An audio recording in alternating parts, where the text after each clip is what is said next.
అది గన్నవరం, రాజధాని అమరావతికి తూర్పు ద్వారం. అక్కడ ఇప్పుడు రాజకీయాలు సలసలా కాగుతున్నాయి. నిన్నటి వరకు మాటల తూటాలు, నేడు కోర్టు నోటీసులతో గన్నవరం పాలిటిక్స్ గరమెక్కాయి. ఎయిర్పోర్టు సాక్షిగా గన్నవరంలో ఏం జరుగుతుంది అసలు? Let's watch. Gannavaram MLA Yarlagadda Venkatrao విసిరిన ఒకే ఒక్క సవాల్ ఏపీ రాజకీయాల్లో కార్చిచ్చు రగిల్చింది. గన్నవరం ఎయిర్పోర్ట్ టెర్మినల్ పనుల కాంట్రాక్టులో అక్రమాలు జరిగాయంటూ మాజీ ఎమ్మెల్యే వల్లభనేని వంశీపై ఆయన చేసిన ఆరోపణలు రాజకీయాల్లో పెద్ద భూకంపమే సృష్టించాయి. మౌలిక సదుపాయాల పేరు చెప్పి సొంత ఖజానా నింపుకున్నారంటూ యార్లగడ్డ చేసిన కామెంట్స్ ఇద్దరి నేతల మధ్య సాగుతున్న పాత కక్షలకు సరికొత్త ఆజ్యం పోశాయి. జైలు నుంచి విడుదలై ఇన్నాళ్లు సైలెంట్ గా ఉన్న వల్లభనేని సీఎం చంద్రబాబుకు ఏకంగా 32 పేజీల లేఖ రాసి మళ్లీ పొలిటికల్ లైమ్ లైట్ లోకి వచ్చారు. ఇలా బయటకు వచ్చారో లేదో యార్లగడ్డ కామెంట్స్ విని తేలిగ్గా తీసిపారేలేదు. లీగల్ నోటీసులతో కౌంటర్ అటాక్ ప్రారంభించారు. 7 రోజుల్లో ఆధారాలతో నిరూపించాలని డెడ్ లైన్ విధించారు. లేదంటే బహిరంగ క్షమాపణ చెప్పాలని డిమాండ్ చేస్తున్నారు వల్లభనేని. ఈ విషయంలో యార్లగడ్డ కూడా ఎక్కడా తగ్గడం లేదు. ఏం చేసుకుంటావో చేసుకో అంటూ తొడగొడుతున్నారు. ఒకవైపు అధినేతకు లేఖలు రాయబారం, ఇంకోవైపు ప్రస్తుత ఎమ్మెల్యేపై పోరాటంతో గన్నవరంపై పట్టు సాధించేందుకు వల్లభనేని వడివడిగా అడుగులు వేస్తున్నారు. మరి వంశీ విసిరిన ఛాలెంజ్ కోర్టు మెట్లు ఎక్కుతుందా, లేదంటే సవాళ్లు ప్రతి సవాళ్లతో సరిపెట్టుకుంటుందా?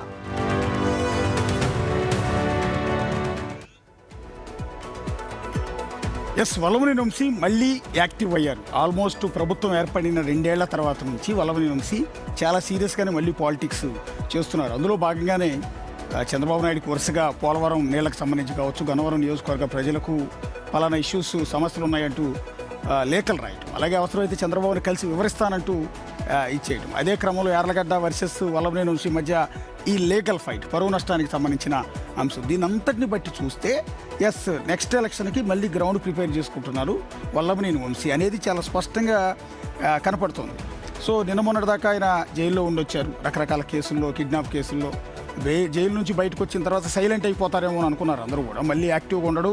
ఈ గన్నవరం నియోజకవర్గంలో వల్లభనేని వంశీ పైన కనపడతాడా లేదా అన్న డిస్కషన్ కూడా జరిగింది. వాటన్నింటినీ తిప్పికొడుతూ వంశీ మళ్ళీ పాలిటిక్స్లో యాక్టివ్ అయ్యారు. సో అనేది చాలా క్లియర్గా ఉంది. సరే, పొలిటికల్ వార్ అంటారా? జరుగుతుంది. రాజకీయాలు అన్నాక ఆటోమేటిక్గా వీళ్ళు పరువు నష్టం వేస్తారు, వాళ్ళు వేస్తుంటారు, నువ్వు సవాలంటే నేను సవాలంటారు, ఇదంతా ఓకే. యార్లగడ్డ వర్సెస్ వల్లభనేని ఈ వారంతా కూడా జరుగుతుంది. అల్టిమేట్ బాటం లైన్ ఏంటంటే వల్లభనేని యాక్టివ్ అయ్యారన్న సంకేతాలు ఎంటైర్ క్యాడర్కి పోతుంది. వచ్చే ఎన్నికల్లో మళ్ళీ వైఎస్ఆర్ కాంగ్రెస్ పార్టీ తరఫున వల్లభనేని వంశీ అదే గన్నవరం నుంచి పోటీ చేస్తున్నారు అనడానికి ఇదే మనకి సంకేతాలుగా కనపడుతున్నాయి. నిన్నమన్నా భూమా అఖిల ప్రియ, పోండా ఉమా వీళ్ళందరూ క్రమశిక్షణ కమిటీ ముందు హాజరై ఎక్స్ప్లెనేషన్ ఇచ్చారు. రాబోయే రోజుల్లో యార్లగడ్డ గారు కూడా వచ్చి మరి ఎక్స్ప్లెనేషన్ ఇచ్చే అవకాశం కూడా కనిపిస్తుంది. ఎందుకంటే ఇక్కడ చూడాలి, ఎయిర్పోర్టుకు సంబంధించి టెర్మినల్కి సంబంధించి కుంభకోణం అని చెప్తున్నారు కదా. అసలు ఎయిర్పోర్టుకు సంబంధించి కాంట్రాక్ట్ ఎవరిస్తారు? ఎయిర్పోర్ట్ అథారిటీ ఆఫ్ ఇండియా L1గా ఉన్న ఒక కంపెనీకి ఇచ్చారు. ఆ కంపెనీ వల్లభనేని వంశీకి స్నేహితులు అయితేంది, చుట్టాలు అయితేంది, అది ఎయిర్పోర్ట్ అథారిటీకి ఏం అవసరము? నా ప్రత్యర్థులకు మీరు పిలిపించి మరి ఇచ్చారు అంటే ఇండైరెక్ట్గా టీడీపీని, కూటమిని టార్గెట్ చేస్తున్నట్టే మాట్లాడినట్టు కదా, పార్టీని డ్యామేజ్ చేసినట్టే కదా. అంటే ఇండైరెక్ట్గా ఏం జరుగుతుంది? వల్లభనేని వంశీ యాక్టివ్ అవుతున్నారు, నేను కూడా ఆధిపత్య పోరులో భాగంగా ఆయన మీద విమర్శలు చేస్తున్నట్టే కొడుతుంది. కానీ ఇది వల్లభనేని వంశీని టార్గెట్ చేస్తూ చేసిన వ్యాఖ్యలే. వల్లభనేని వంశీ అడగడం వల్ల తప్పేం లేదు.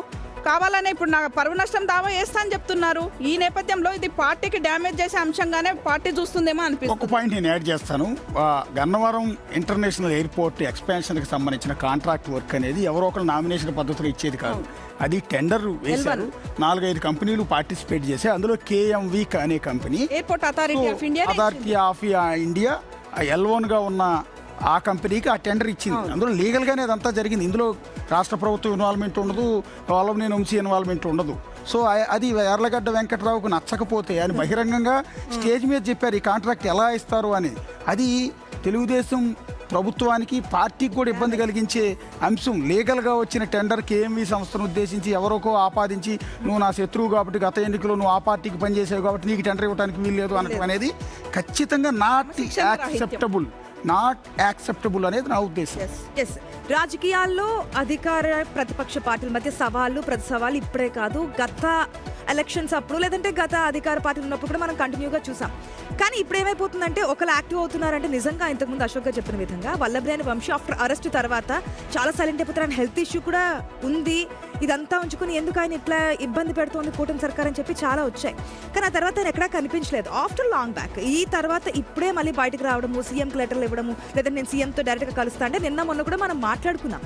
ఏదైనా టీడీపీ గేట్లు ఓపెన్ చేస్తే రావడానికి సిద్ధంగా ఉన్నారంటే కాదని ఇండికేషన్ మళ్ళీ మనకి ఇక్కడ కనిపిస్తుంది. ఎందుకంటే యార్లగడ్డతో కాంట్రవర్సీ, ఆయనేమో లీగల్ నోటీసులు పంపిస్తా అంటున్నారు. ఇది కేవలం రాజకీయంగా ఎదుగుతున్నారనే కారణంగా తొక్కే ప్రయత్నంగా జరుగుతుందా, లేదంటే కనుక చివరి వరకు యాక్సెప్ట్ చేస్తారా? ఒకవేళ చేసిన ఒక కామెంట్ని స్వీకరించాలి కదా. ఒకవేళ తప్పైతే తప్పని చెప్పాలి, కరెక్ట్ అయితే కనుక సవాల్ చేసిన ప్రాబ్లమే లేదు. కానీ ఇక్కడ కేవలం అధికార ప్రతిపక్షాల మధ్య సవాళ్ళు ప్రతి సవాలు ఏది చేసినా ప్రజలైతే విజ్ఞులు. ఏం జరుగుతోంది ఏంటి, నెక్స్ట్ టైం ఎవరు నిలబడితే ఆ నియోజకవర్గానికి ఎమ్మెల్యే క్యాండిడేట్గా ఎవరికి వేస్తే బాగుంటుంది, ఎవరికి వేస్తే మళ్ళీ అవినీతి జరుగుతోంది, ఎక్కడెక్కడ జరిగాయి అనేది ప్రజలైతే విజ్ఞులుగా ముందుకెళ్తారు. పొలిటికల్ యాంగిల్లో ఈ మధ్యన మెయిన్గా ఏపీ పాలిటిక్స్లో ఇవి ఎక్కువగా చూస్తూ ఉన్నాం.